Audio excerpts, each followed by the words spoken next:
আজ আমি প্রহরী, অনেক রক্তাক্ত পথ অতিক্রম করে আজ এখানে এসে থমকে দাঁড়িয়েছি স্বদেশের সীমানায়। ধূসর তিউনিসিয়া থেকে স্নিগ্ধ ইতালি, স্নিগ্ধ ইতালি থেকে ছুটে গেছি বিপ্লবী ফ্রান্সে।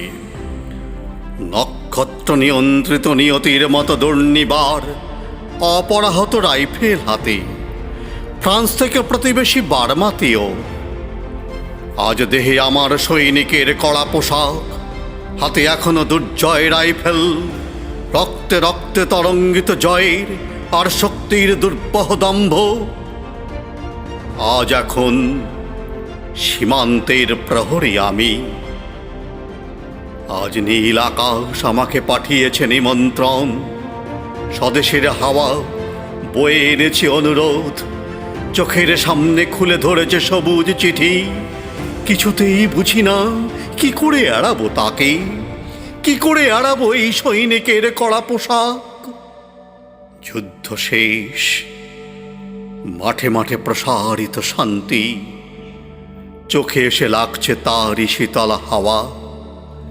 প্রতি মুহূর্তে শ্লথ হয়ে আসে হাতের রাইফেল, গা থেকে খসে পড়তে চায় এই কড়া পোশাক। রাত্রে চাঁদ ওঠে, আমার চোখে ঘুম নেই। তোমাকে ভেবেছি কতদিন, কত শত্রুর পদক্ষেপ শোনার প্রতীক্ষার অবসরে, কত গোলা ফাটার মুহূর্তে, কতবার অবাধ্য হয়েছে মন যুদ্ধ জয়ের ফাঁকে ফাঁকে, কতবার হৃদয়ে জ্বলেছে অনুশোচনার অঙ্গারে তোমার আর তোমাদের ভাবনায়।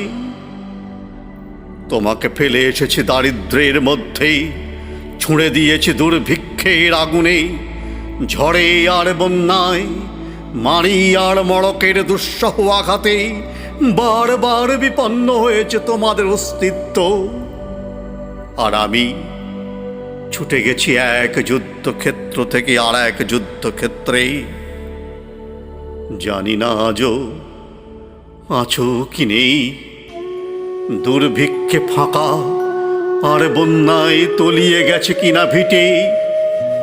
জানি না তাও, তবু লিখছি তোমাকে আজ, লিখছি আত্মম্ভর আশায় ঘরে ফেরার সময় এসে গেছে।